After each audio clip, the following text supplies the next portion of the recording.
성경은 인간이 하나님을 찾아가는 것이 아니라 하나님이 인간을 찾아오는 것이라고 줄기차게 하나님의 주도권에 대해서 강조를 합니다.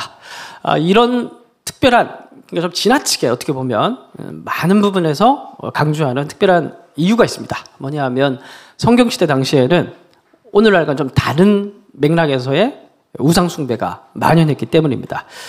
그때 당시에는 우상 굉장히 많았죠. 종류도 많고 다양했고, 인간의 자신의 욕망을 투영시킨 형태를 만들어서 그것을 섬기는 형태가 이제 우상숭배라고 볼 수가 있는데, 자칫 잘못하면 하나님을 그런 식으로 투영시켜서 무언가를 만들어서 섬길 수 있는 가능성들이, 위험성들이 늘 존재했던 시대였기 때문입니다. 그래서 성경을 읽어보면 출기차게 그 부분에 대해서 경고하고 조심할 것을 많이 반복해서 강조를 합니다. 예를 들어 이스라엘 백성들이 시내산에서 율법을 받고 성막을 받을 때 출애굽기를 통독해 가다 보면 성막 이야기가 쭉 진행되는데 중간에 한 3장 정도가 삽입된 본문이 있습니다. 이야기가 있습니다. 그게 뭐냐 하면 아론의 금송아지 사건이죠. 그래서 그냥 통독해 갈 때는 뭐 옛날에는 그냥 뭐 읽는 것이 목표였을 때는 그냥 읽어 갔는데 몇 번 읽다 보면은 이게 왜 여기 있을까? 이런 생각을 하게 됩니다. 근데 참 그게 구조적으로 메시지가 있는 겁니다. 성막이라는 건 뭐냐 하면 하나님께서 정해주신 사람, 하나님께서 정해주신 방법, 하나님께서 정해주신 날, 하나님께서 정해주신 장소, 거기에서 드릴 때 하나님께서 무조건 받지, 이 외에 어떤 요소도 만약에 하나님께서 원하시지 않는, 하나님께서 제정해 주시지 않는 방법으로 하면은 받지 않으신다라는 게 사실 성막법의 핵심이거든요. 그런데 금송아지 사건은 뭡니까? 인간이 금송아지를 만들어서 이것이 우리를 애굽에서 이끌어낸 여호와다, 이름이 같으면 뭐예요? 뭐가 틀린 겁니까? 인간으로부터 출발해서 하나님께로 가는 것이기 때문에 안 받는다는 거예요. 왜 이렇게 하나님께서 약간 빈정상하는 느낌으로 자주 얘기하시는가? 여러분, 오늘 아브라함 이야기 같은 경우에도 12장부터 아브라함을 부르신 이야기가 시작되지만 맥락은 11장입니다. 11장이 무슨 이야기입니까? 우리가 창세기 통독은 살면서 한 200번 하시잖아요. 그러다 다시 중간에 다시 또 그만뒀다가 내년에 다시 시작해서 그렇지. 창세기 11장 무슨 얘기가 있습니까? 다 아시죠? 바벨탑. 바벨탑 사건을 보면 바벨탑 서론이 어떻게 시작되냐면 얘네들이 동쪽으로 가다가 에덴에서 나간 아담도 동쪽으로 가고 가인도 범죄해서 에덴 동쪽으로 가고 바벨탑으로 가는 사람들도 동쪽으로 갑니다. 창세기 1장부터 11장까지 전부 다 동쪽으로 가는 이야기예요. 왜? 하나님 서쪽에 계시거든. 그죠? 그래서 이 사람들이 동쪽으로 계속 가다가 시날 땅에, 그러니까 갈대아 우릅니다. 정착을 해요. 정착을 하고 뭘 하냐 하면 우리가 성읍을 쌓고 우리가 탑을 만들어서 우리의 이름을 내자. 한글 성경에 보면은 우리란 단어가 한 번밖에 안 나오지만 원문에 보면은 3번 나옵니다. 우리가 무언가를 만들어서, 이전에 우상을 만들었다면 이제는 인간이 스스로 자력 구원하기 위한 제국 혹은 신전 탑, 이런 걸 만들어서 자력 구원을 하려고 하는 겁니다. 그래서 하나님께서 아브라함을 불러서 마치 한에 맺힌 어떤 분 같이 뭐라고 얘기를 하냐면 내가 너에게 복을 주고 내가 너를 이끌 것이며 내가 너에게 뭘 하겠다는 얘기를 5번 합니다. 그러니까 바벨탑 서론은 뭐냐면은 우리가라는 표현이 3번 반복되고, 아브라함을 부르시는 장면에서는 하나님께서 내가 그러고 2번 더 내가 이러고 끝나는 게 아브라함이 부르시는 이야기라는 거예요. 그러니까 이 2개는 대조법인 겁니다. 그토록 하나님께서 이 성경의 이야기에서 강조하는 건 뭐냐면 인간 편에서 올라가는 이야기는 안 받는다는 거예요. 어떤 식으로든. 왜냐하면 우리 스스로가 구원할 수 없다는 한계로 시작하는 이야기이기 때문에 철저하게 하나님의 구원은 어떤 식으로 나타나냐면 하나님이 우리를 찾아오실 때 그때 길이 열리는 것이고, 하나님께서 우리에게 탑다운의 형식으로 뭔가를 보여주실 때 그 속에서 구원의 길이 열리는 것이지, 인간 편에서 하는 어떠한 노력도 하나님께 도달할 수 없다라고 줄기차게 얘기하는 게 성경 전체의 구조고 디테일한 내용들이고 그렇다는 겁니다. 그래서 여러분, 요즘은 우리가 북이스라엘 또 남유다 이야기를 쭉 읽어가고 또 예언서를 이제 읽어갈 무렵인데, 북이스라엘 역사 같은 경우에도 시작이 누구로 시작합니까? 여로보암 이야기로 시작을 하죠. 여로보암이 무슨 죄를 저질렀습니까? 그래서 사람들이 자꾸 예루살렘으로 가서, 예루살렘 성전이 있으니까 가서 자꾸 넘어가니까 하는 행동이 뭐냐 하면은 제사장을 레위 사람이 아니라도 제사장 될 수 있게 만들고, 그리고 제사의 장소를 예루살렘이 아닌 베델과 단으로 만들고, 절기도 다 바꾸고, 그리고 송아지를 만들어 놓고 이것이 여호와다라고 얘기를 하면서 예배를 드리게 만들죠. 그리고 나중에 북이스라엘 역사를 쭉 보면 A라는 왕이 나타나서 뭘 잘못하면 여로보암 때문이다. B라는 왕이 뭘 해서 잘못하면 여로보암 때문이다. 여로보암이 주 때문이다. 계속 뭔가 한 맺힌 사람처럼 계속 반복합니다. 그러나 나중에 722년 북이스라엘 멸망하고 나니까 이 역사가들이, 구약의 역사가들이 뭐라고 정의를 합니까? 여로보암 때문이다 라고 얘기하고 끝나는 게 북이스라엘의 이야기예요. 그러니까 뭔가 성경을 우리가 기독교를 읽어가면서, 기독교를 우리가 배워가면서, 교리를 배워가고 또 성경의 내용을 배워가면서 계속 줄기차게 반복해서 나오는 이야기는 뭐냐 하면 하나님이 만들어 놓은 탑다운의 길, 그 길에는 답이 없다라는 걸 줄기차게 강조하는 게 뭔가 한 맺힌 뭐 어떤 사람의 주장처럼 계속해서 반복하는 게 성경의 이야기라는 것입니다.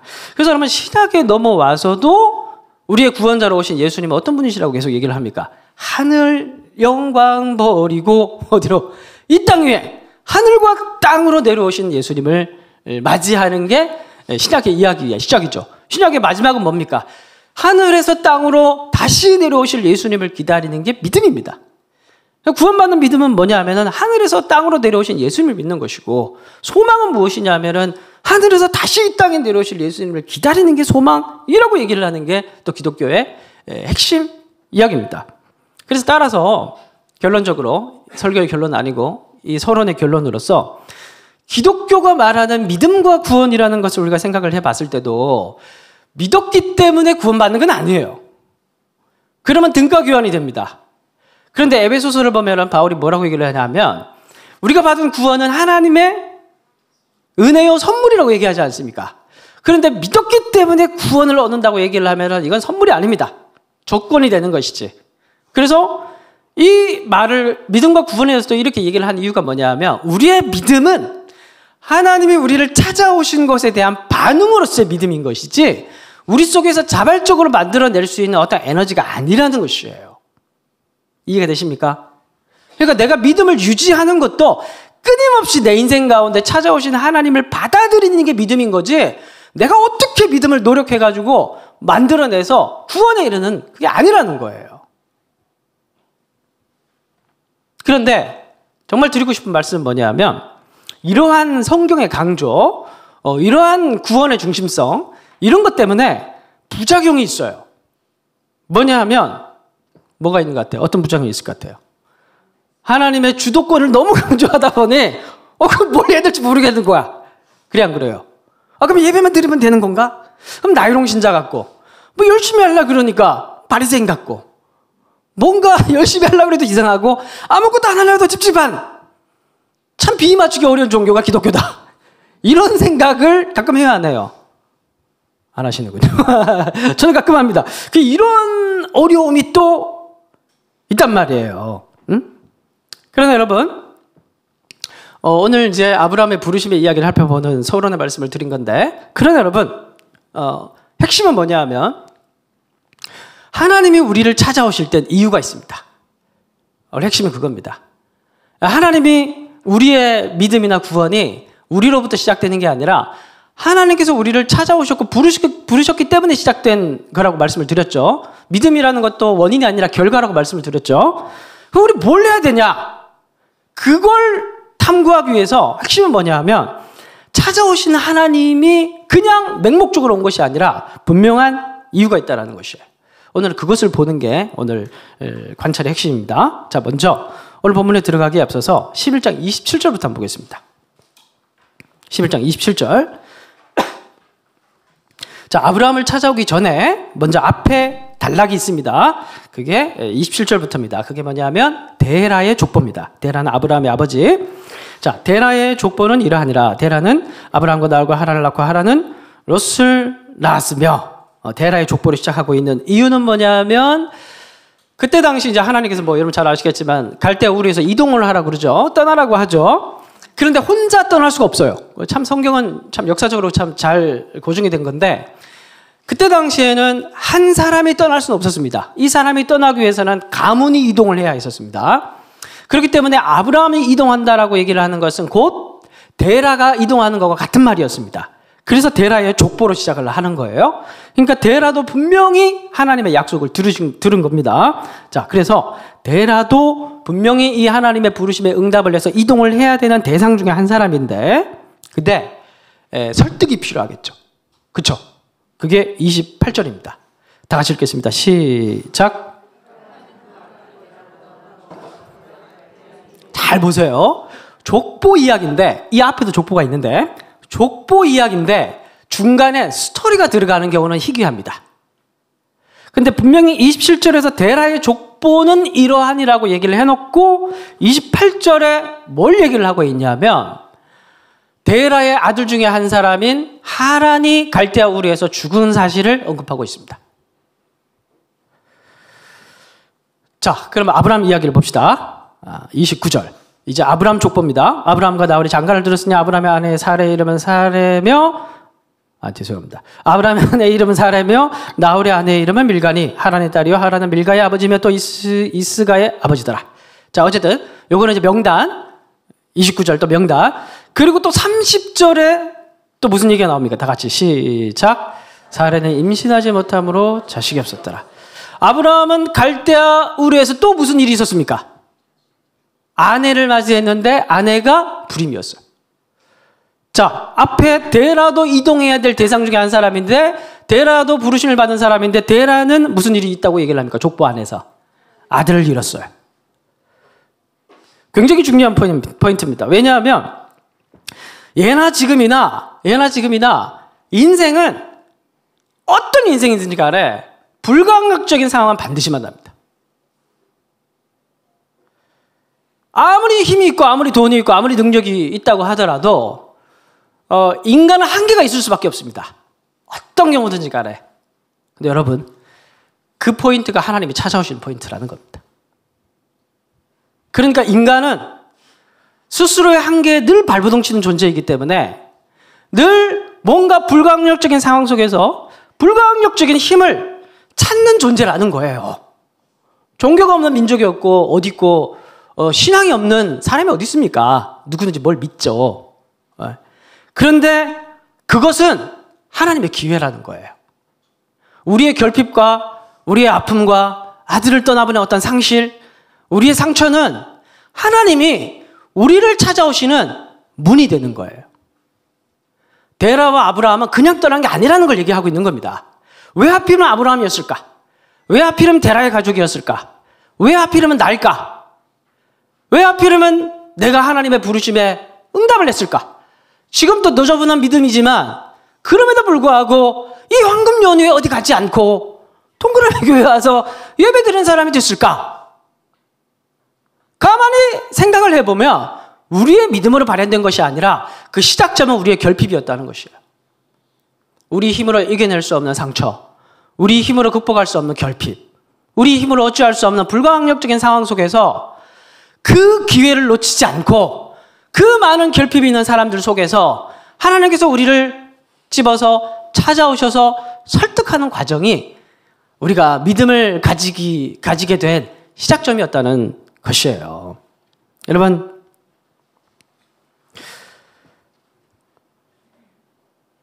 저희 아버님에게 잠깐 하면, 제 아버님은 청년 시절에 간질이 있었습니다. 간질. 요즘은 이제 거의 없더라고요. 옛날엔 몇 분 좀 계셨던 것 같은데, 주변에도. 그런데 이 간질이, 제가 아는 형님도 간질이 있어가지고 보니까, 간질이 굉장히 생명의 위협은 없는데, 사회생활이 되게 힘들게 되는 그런 질병입니다. 그래서 저희 아버님이 이제, 아버님 말씀으로는, 청년 시절에 군입대를 했는데, 이제 증상이 나타나니까, 퇴소당하시는 그런 축복도 있었고. 그 인간관계에서건 이제 사회생활에서건 당연히 이제 지장이 있었겠죠. 늘 긴장감이 있거든요. 언제 발작이 일어날지 모르니까. 밥을 먹다가도 갑자기 심리적으로 풀리면 거품을 무는 게 이제 간질이거든요.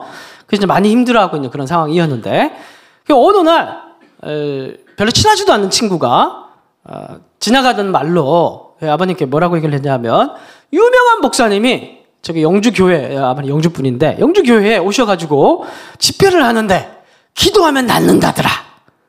옛날엔 그랬어요. 요즘은 이런 거 안 통하지만 옛날에는 병원에서 못 고치고 하니까 이런 게 많이 통했어요. 그래서 부흥 집회를 하면은 요즘 뭐 사경의 중심이지만 옛날에는 이제 푸닥거리 중심이었고 그래서 기도하면 병이 낫는다더라.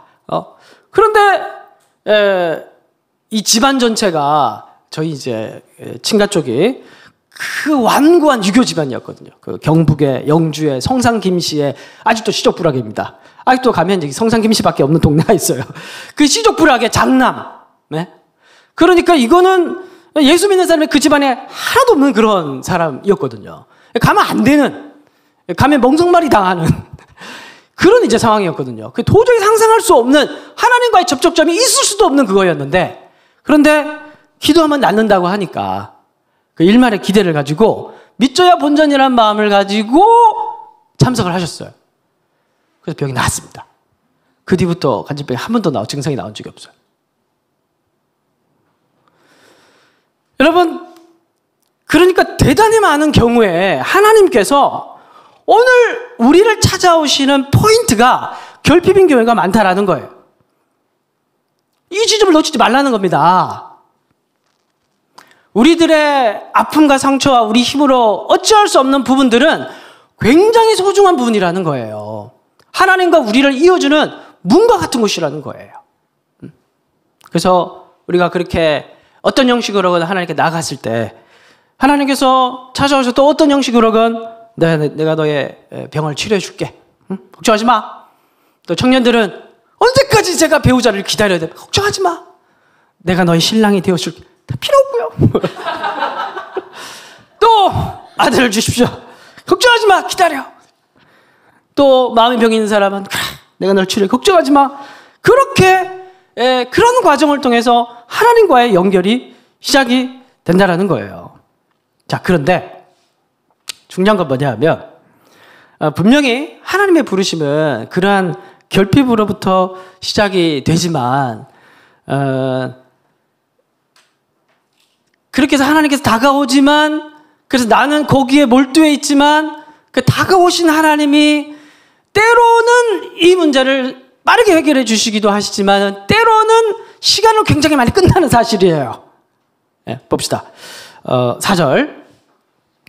이에 아브라함이 여호와의 말씀을 따라갔고 롯도 그와 함께 갔으며 아브라함이 하란을 떠났는데 몇 살이라고 합니까? 75세라고 하죠. 말씀을 띄워주십시오. 자, 보면 하갈이 아브라함에게 이스마엘을 낳을 때 아브라함은 몇 세입니까? 86세. 또 띄워주십시오. 아브라함이 99세가 되었을 때 하나님께서 아브라함에 나타나서 그에게 이르시되, 또 띄워주십시오. 다 같이 한번 읽어보겠습니다. 시작.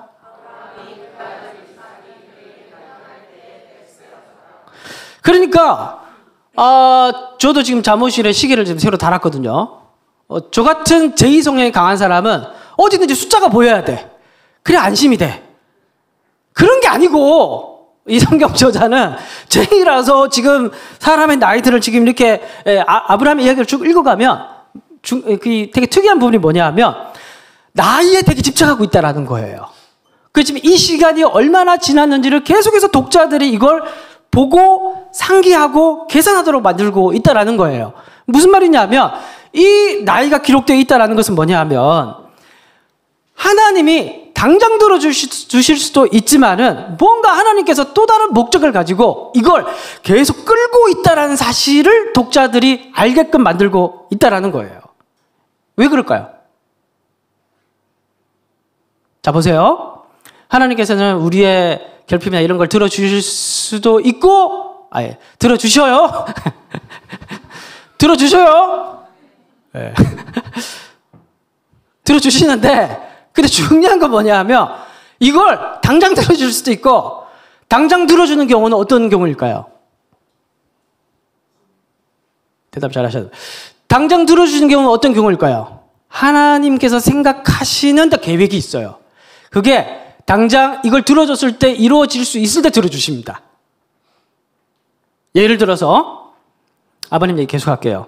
그래서 저희 아버님이 그래서 그래서 지난주에 제가 예를 들었던 6개월 동안 축기를 하고 귀신이 나간 그 누님은 돌아오지 않았어요.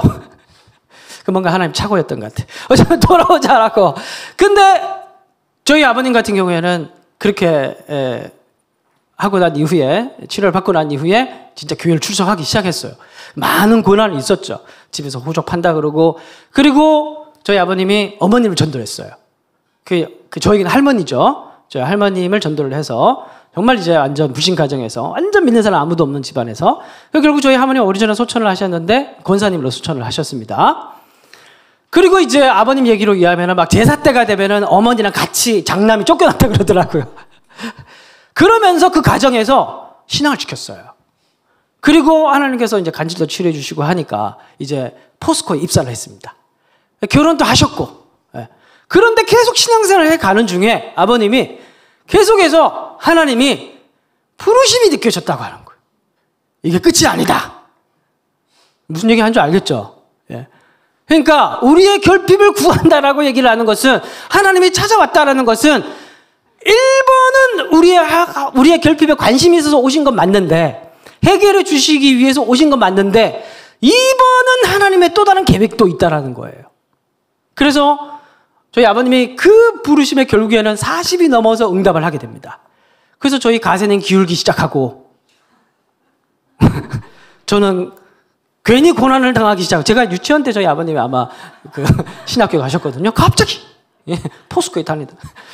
그래서 갑자기 시골로 이사를 가가지고 깔뚜기 넣는다. 월급 14만 원. 생활비 14만 원을 받고 닭 키우고 개 키우고 토끼 키우면서 갑자기 시골에서 그렇게 살게 됐었던 게 아직도 기억이 납니다. 어렸을 때 원망하지는 않았어요. 아무 생각도 없었고. 토끼가 귀여웠던 생각밖에 없습니다. 자, 그래서 아버님이 그 시골 교회에서 이제 농촌 목회를 시작하시면서 70세에 은퇴를 하시고 또 지금 이제 잘 또 계십니다. 그리고 그걸 또 끝이 아니에요. 두 아들 중에 한 아들을 하나님께 번제로 바쳐서 동그라미 교회를 개척하게 하시고 온라인 사역도 하게 하시고 한국교회 이 암흑한 시절에 성경을 가르치는 사람으로 또 키웠던 거 아닙니까? 아멘이죠. 왜냐하면 그 결핍을 보고 하나님께서 찾아오셔서 하나님께서 그 문제를 해결해 주심을 통해서 이 모든 하나님의 나비 효과가 일어났기 때문이에요. 무슨 말이냐면 우리는 결핍을 부르짖고 그리고 하나님께서 결핍에 응답해서 우리에게 오시지만 끝이 아니라는 거예요. 하나님은 늘 지혜롭고 하나님은 늘 권능이 있으시기 때문에 이 권능과 지혜를 가지고 우리 결핍 가운데 찾아오셔서 이걸 사용하셔서 얼마나 놀라운 일들을 계획하시고 궁리하시고 또 우리의 불순종 때문에 좌절하시면 하나님 좌절하시면 아니고 불순종 때문에 이게 길이 막히면 그것으로 끝이 아니라 다른 길을 내시면서 계속해서 하나님의 일들을 만들어 가시는 게 하나님이시라는 거예요. 그래서 여러분 보시면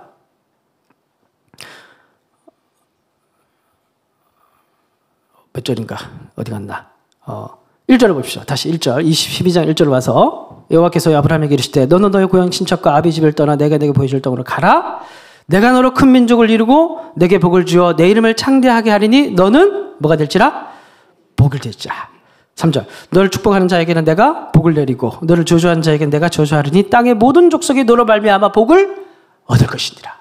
근데 사실 아브라함의 생각은 분명히 땅에 관심이 없었을 거예요. 두 가지 약속을 하죠. 첫 번째는 뭐였습니까? 땅. 두 번째는 자손. 근데 아브라함은 땅에 대한 관심은 분명히 없었을 것입니다. 왜냐하면 아브라함이 머물렀던 갈대아 우르 같은 경우에는 그때 당시에 20세기 초에 유적을 발굴을 했는데 그래서 갈대아 우르에서 우르 왕릉이 발굴이 됐습니다. 그래서 그걸 파보니까 그때 당시에 갈대아 우르에 살던 사람들의 평균 방 칸수가 10칸. 방 10개씩. 그런데 이집트도 똑같이 청동기 문명이 이제 고왕조 때 가장 전성기를 날리는데 그 시대 때 중상층 사람들은 방 3개. 유적이 지금 다 발굴이 됐거든요. 갈대아 우르 사람들은 완전 우리가 흔히 말하는 이 대도시, 서울, 메타폴리스, 바닥 끼고 있으면서 그리고 아주 거기가 이제 수메르 문명이지 않습니까? 뭐 그런 거 모르시나요? 그러면 유튜브 바이블 참고하시고 이게 아주 문명이 발달했던 청동기 최절정의 시대를 맞이하고 있는 대도시였기 때문에 굳이 여기를 이동할 필요가 없었어요. 그러면 아브라함의 관심 사람들은 뭘까요? 자손이죠.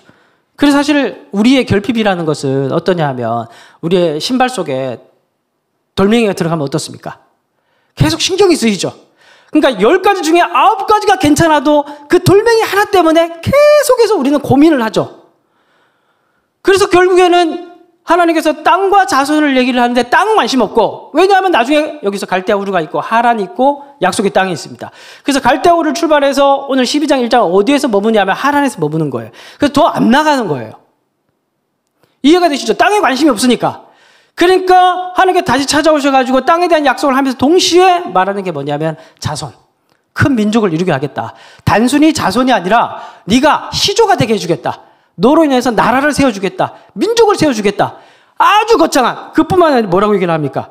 하나님은 이렇게 원대한 계획을 늘 품고 있어요. 우리는 돌멩이만 제거해줬으면 좋겠는데 우리는 그냥 지금 당장 내 돌멩이 제거하고 그럼 내가 잘 살 수 있는데 돌멩이 제거해 주시면 갔으면 좋겠는데, 하나님은 늘 찾아오셔서 돌멩이 제거해 줄게 라고 얘기하면서 동시에 무슨 계획을 가지고 있냐면, 네가 그런데 그걸로 끝나는 게 아니라 땅의 모든 족속이 너로 발미하면서 복을 받게 될 거야 라는 원대한 계획을 풀어내고 있는 겁니다. 근데 여러분 뒤에 가서 계속 이야기 살펴보면 알게 되겠지만은 아브라함은 이거에 별 관심이 없어요. 관심이 없고 오직 무슨 관심? 자기 아들을 얻는 것에 관심이 있습니다. 그러면서 이 이야기가 쭉 진행되다가 그럼 결국에는 네가 복이 될 거라고 얘기를 하죠. 그럼 결국에는 이 복은 무엇이냐면, 스포해서 죄송합니다만 12장부터 출발해서 한 이야기는 22장에서 종착역을 맞이하는데, 그때는 뭐냐 하면 그래서 결국 그토록 원하는 결핍, 아내의 불임. 그래서 결국에는 아들을 얻죠. 이삭을 얻죠.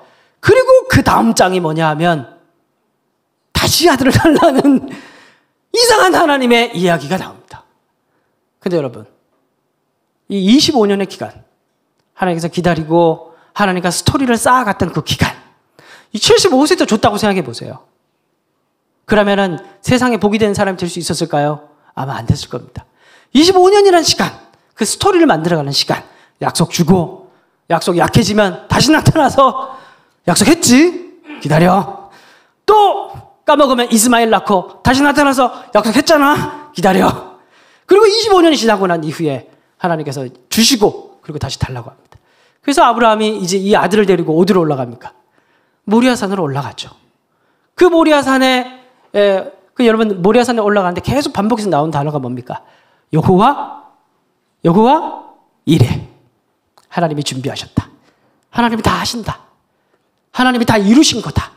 아브라함이 이렇게 올라가는 길은 자기의 믿음으로 이렇게 된 게 아니라 25년간의 스토리, 그걸 만들어 가신 하나님이 이걸 다 준비하신 거다. 그래서 딱 올라갔는데 거기서 아들을 바치고자 하니 하나님께서 만류하시면서 뭘 준비하셨다고 또 보여주십니까? 어린 양. 거기에 창세기 1장부터 11장까지의 계속해서 동쪽으로 가는 인간들에 대한 하나님의 갈망이 있는 거예요.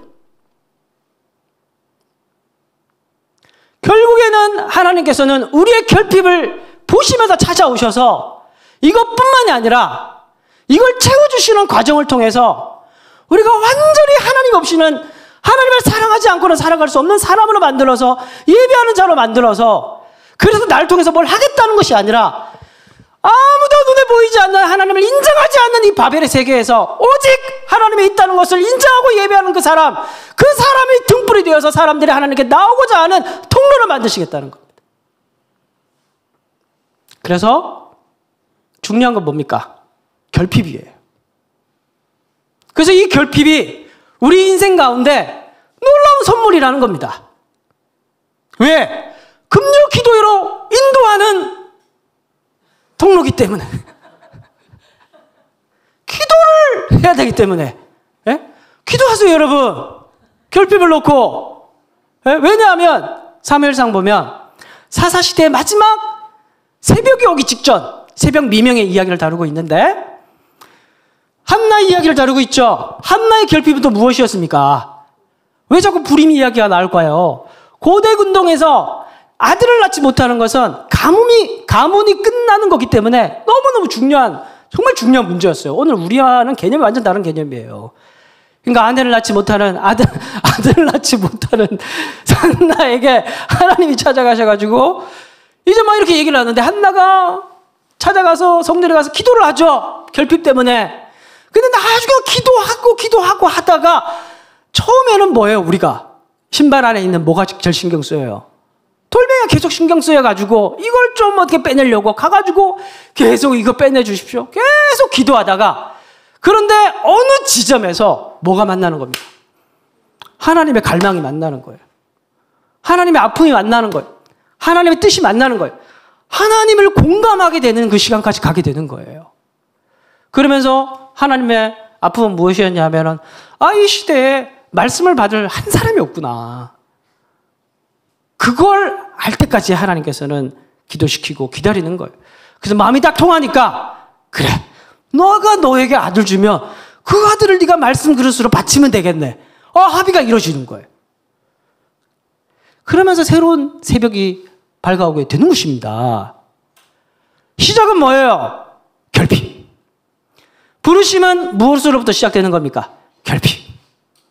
우리가 불가항력적으로 우리가 감당할 수 없는 그 이야기들은, 그 포인트는 결국 하나님이 우리 인생 가운데 개입하게 만드는 그 부르심의 통로, 우리가 기도로 나가게 하는 자리, 그러나 거기에서는 깊이 들어갈 때 하나님을 공감할 수 있는 시간, 그걸 통해서 하나님께서 우리를 통해서 이 세상에 복을 주려고 하시는 하나님의 계획이 성취되는 시간.